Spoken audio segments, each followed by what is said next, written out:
आज प्रहार जनशक्ती पक्षाचे सर्व आदरणीय बच्चू कडू साहेबांच्या आदेशाने संपूर्ण महाराष्ट्र राज्यामध्ये सर्व जिल्हाधिकारी कार्यालयापुढे दिव्यांग क्रांती संघटनेच्या वतीने प्रहार दिव्यांग क्रांती संघटनेच्या वतीने मोठ्या प्रमाणात आंदोलन सुरू आहे. त्याचाच एक भाग म्हणून सोलापूर जिल्ह्यातील सर्व पदाधिकारी कार्यकर्ते या ठिकाणी उपस्थित आहे. एकीकडे आपण बघताय की दिव्यांगांना सुद्धा गेल्या 70-75 वर्षामध्ये त्यांना ज्या सुखसुविधा मिळायला पाहिजे त्या सुखसुविधा या राज्यामध्ये भेटत नाहीये.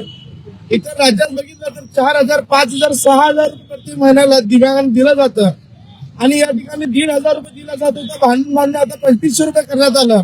आणि त्याहून वाईट गोष्ट म्हणजे आपले स्थानिक आमदार जे आहेत त्या आमदारांनी सुद्धा अनेक वर्ष झाला त्यांचा निधी खर्च केला नाही.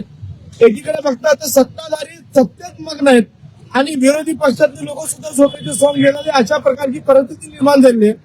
नेमका आमच्या बाजूने उभा राहणारा आमदार कधी निवडून येणार आहे हा एक मोठा प्रश्न निर्माण झालेला आहे. आणि बच्चू कडू सारखे प्रामाणिक आणि चांगले लोक विधानसभेत या निवडणुकीत नाही, या विधानसभेत नाही, या सेशन मध्ये नाही, याचंही दुःख या दिव्यांगांना आहे.